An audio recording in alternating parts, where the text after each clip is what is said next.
to my channel Stylish by Her. This is basically Eid inspo video for boys जिसमें मैं कुर्ते की designing करूँगी। फर्स्टली मैंने अपने फैब्रिक को डबल फोल्ड करके रख लेना है। फिर मैंने ऊपर की साइड हाफ इंच का सीम अलाउंस लेना है।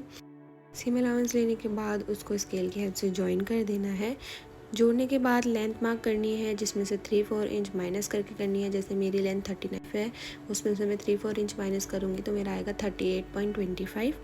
उस पर हमने मार्किंग लगा लेनी है और हमने उसको स्केल से जॉइन कर लेना है। उसके बाद हमने चेस्ट लाइन का मार्क करना है, जिसका फॉर्मूला होता है चेस्ट सर्कमफ्रेंस डिवाइड बाय 4-1। इसको कैलकुलेट करके हमको चेस्ट लाइन की मार्किंग कर लेनी है।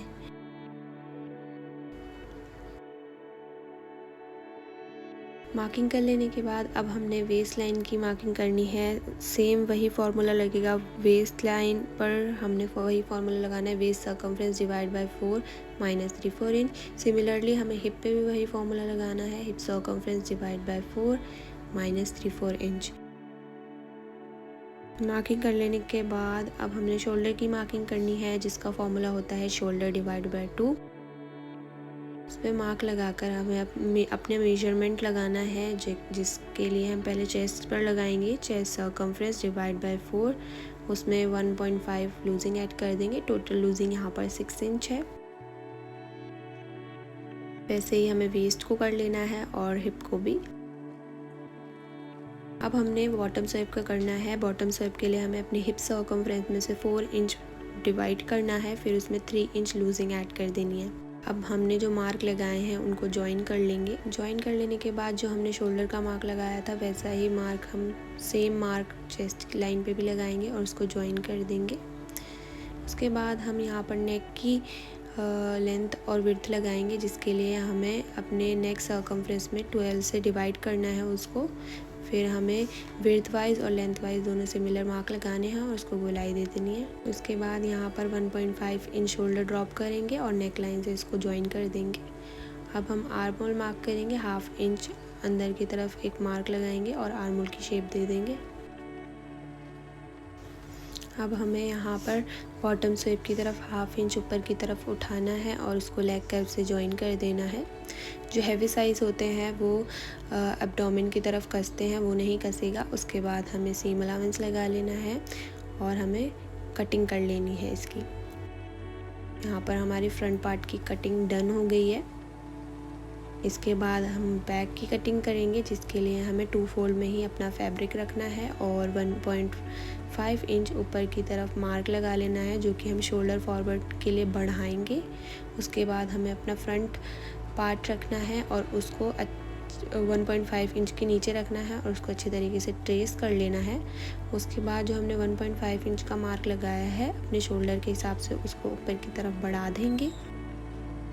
उसके बाद आर्म होल की मार्किंग करेंगे, हाफ इंच बाहर की तरफ निकाल के उसको शेप दे देंगे और यहाँ पर हमें बैक नेक 1 इंच रखना है, उसको भी हम गोलाई दे देंगे। और यहाँ पर हमारी बैक की भी मार्किंग हो चुकी है। अब इसकी हम कटिंग कर लेंगे। अब हमने स्लीव कट करनी है। स्लीव कट करने के लिए यहाँ पर मैंने लेंथ वाइज अपनी स्लीव को कट कर लिया है। यहाँ पर हमें जो स्लीव लेनी है वो थोड़ी लूज़ लेनी है और यहाँ पर मार्किंग कर लेंगे। इसका स्लीव कटिंग और स्टिचिंग ट्यूटोरियल मैंने दे रखा है अपने चैनल पे, आप वहाँ पर जाकर चेक कर सकते हो। मैं डिस्क्रिप्शन में भी इसका लिंक दे दूँगी। उसके बाद हमें पॉकेट की मार्किंग करनी है। पहले हमें चेस्ट लाइन से नीचे 8 इंच पर निशान लगाना है। पॉकेट जो खुलेगी हमारी 6 इंच की खुलेगी, उसके नीचे 3 इंच का मार्क लगाना है। इन तीनों मार्क पर कट लगा लेने हैं और फिर हमें अपना जो 3 इंच का मार्क है वो फोल्ड नहीं करना है, बाकी सारे मार्क हमें फोल्ड करने हैं। जैसे कि मैं यहाँ पर आपको स्टिचिंग करके दिखा रही हूँ। हमें जो फिटिंग के मार्क हैं, ऊपर का 8 इंच वाला मार्क और नीचे का 3 इंच वाला मार्क नहीं फोल्ड करना है, बाकी सारा हमको फोल्ड करना है। यहाँ पे स्लिट भी हमें अच्छे तरीके से फोल्ड कर लेने हैं, बॉटम स्वेप भी हमें फोल्ड कर लेना है।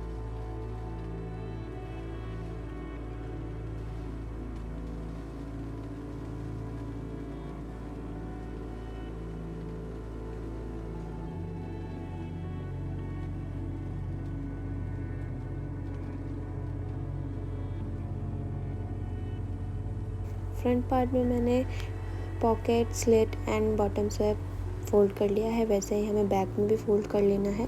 अब हमें यहाँ पर 2 पट्टी तैयार कर लेनी है जो कि हम नेक पे प्लेकेट बनाएंगे। बटन प्लेकेट है ये फर्स्ट, जिसमें 1 इंच की विड्थ होगी और जो हमारी टोटल विड्थ ले रहे हैं हम 3.5 ले रहे हैं सीम अलाउंस को प्लस कर कर। और ये हमारा डायमंड प्लेकेट है जिसकी विड्थ 1.25 इंच होगी और जो टोटल विड्थ है वो हमें यहाँ पर 4 इंच रखनी है सीम अलाउंस प्लस कर कर। और जो लेंथ लेनी है आपको 11 इंच ले लेनी है।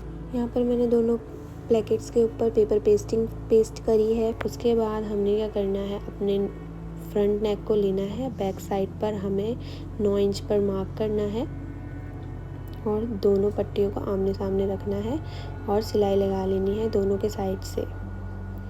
बीच में सिलाई नहीं लगानी है। सिलाई लगाने के बाद सेंटर से कट कर देंगे और एक ट्रायंगल शेप अंदर की तरफ कट करेंगे और हमारी सिलाई नहीं कटनी चाहिए। पहले हमें बटन प्लेकेट बनाना है जिसके लिए हमें पहले फ्रंट पे अपना फैब्रिक रखना है और बटन प्लेकेट को ऊपर की तरफ निकाल कर सीम अलाउंस को अंदर की तरफ कर कर उसको उसके ऊपर पलट कर दोनों साइड सिलाई लगा लेनी है। उसके बाद हमें डायमंड प्लेकेट बनाना है जिसके लिए हमें सिमिलर ही मेथड फॉलो करना है। सीम अलाउंस को अंदर की तरफ कर कर ऊपर की तरफ पट्टी को मोड़ देना है और दोनों साइड सिलाई लगा लेनी है। अब हमने 11 इंच पर मार्किंग करनी है और उसके ऊपर 1.5 इंच पर मार्किंग करनी है। जो हमने 1.5 इंच की मार्किंग ऊपर करी है उस पर पहले हम सिलाई लगा लेंगे दोनों प्लेकेट को आमने सामने रखकर। उसके बाद हमें यहाँ पर अपना डायमंड प्लेकेट बनाना है, तो हमारा जो एक्स्ट्रा मार्जिन है अंदर की साइड उसको हम कट कर लेंगे जो कि हमारा डायमंड प्लेकेट ज़्यादा मोटा ना बने। उसके बाद हम नीचे की पट्टी को डायमंड शेप देकर उसके ऊपर सिलाई लगा लेंगे। यहाँ पर हमारा डायमंड प्लेकेट और बटन प्लेकेट बन चुका है एज यू कैन सी, और फिनिशिंगली हमारा दोनों प्लेकेट बन चुके हैं। अब हम शोल्डर को अटैच कर लेंगे। 1/2 इंच का जो सीम अलाउंस लिया था उसको लेकर शोल्डर अटैच कर लेने के बाद हमने अब कॉलर कट करना है जिसके लिए हमें पहले लेंथ मार्क कर लेनी है कॉलर की, जिसका फॉर्मूला है neck circumference divide by 2 plus diamond placket width, जो कि विड्थ हमने 1.25 इंच ली थी उसके हिसाब से हम मार्क कर लेंगे। मार्क कर लेने के बाद हमने ऊपर की साइड 1.5 इंच छोड़ना है क्योंकि हम शेप देंगे उसको, इसलिए उसका मार्क लगाकर स्केल से जॉइन कर लेना है उसको। अब हमने जो कॉलर की लेंथ रखनी है वो 1.14 इंच रखनी है। उसके बाद उनको भी जॉइन कर लेना है। अब हमें 1.5 इंच ऊपर की तरफ बढ़ाना है और जो हमारी कॉलर की ऑन फोल्ड साइड है उसके साइड से 3-3 इंच मार्क लगाना है। अब 1.5 इंच वाले को और 3 इंच वाले को हमें जॉइन कर देना है दोनों साइड से आर्म होल शेपर से, या आप नॉर्मली भी कर सकते हो। अब हमने ऊपर की साइड 1.5 इंच पर मार्क लगाना है और उसको हमें गोलाई दे देनी है आर्म होल शेपर से दोनों एंड्स को जोड़ते हुए। यहाँ पर हमारा कॉलर की ड्राफ्टिंग हो चुकी है। अब हम इसको कट कर लेंगे। अब कट करने के बाद हमें एक फैब्रिक लेना है, उसके ऊपर हमने ना कॉलर पर पहले मैंने यहाँ पर स्टेपलर लगा दिया था कि वो हिले नहीं, अच्छे तरीके से कट हो जाए फैब्रिक। यहाँ पर सीम अलाउंस लेके 1/2 इंच का हमें कट कर लेना है।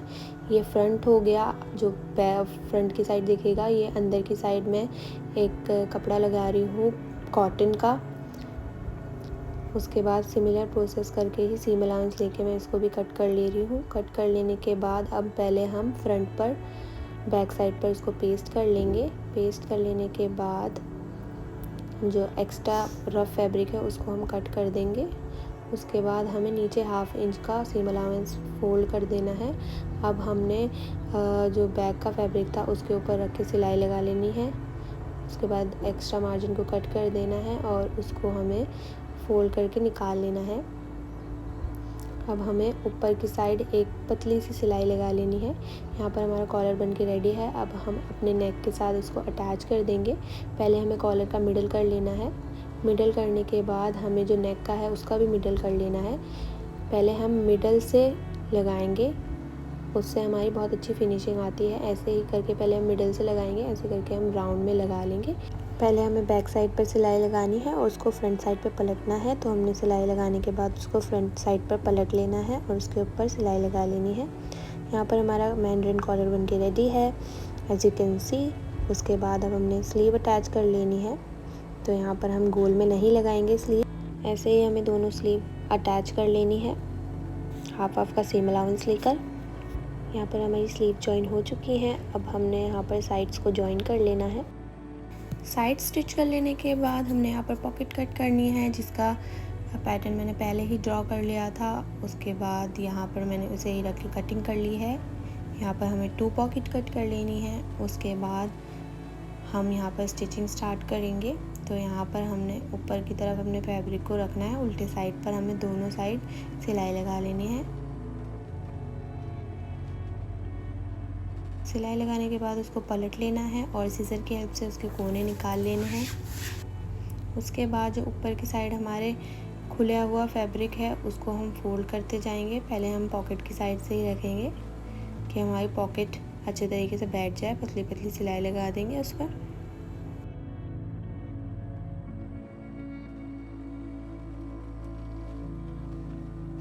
तिकोने की शेप में फोल्ड करते हुए यहाँ पर हम अपनी पॉकेट बना लेंगे। यहाँ पर फिनिशिंग लिए हमारी फ्रंट और बैक तैयार हो चुकी है। अब हम कुर्ते में इसको अटैच कर देंगे। तो हमें सीम अलाउंस रखना है, बैक की तरफ रखना है।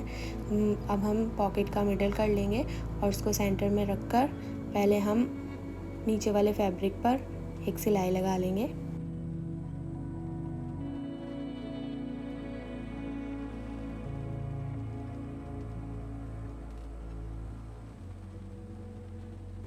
उस पर सिलाई लगाने के बाद अपनी जेब को ऊपर की तरफ रखेंगे। अब ऊपर की तरफ हमें सिलाई लगानी है, तिकोने शेप में हम उस पर भी सिलाई लगा लेंगे। यहाँ पर हमारी पॉकेट अटैच हो चुकी है and here is the final look. आपको ये वीडियो कैसी लगी कमेंट सेक्शन में बताइए। आई होप ये वीडियो आपके लिए हेल्पफुल हुई होगी and thank you for watching. Like share and subscribe to my channel.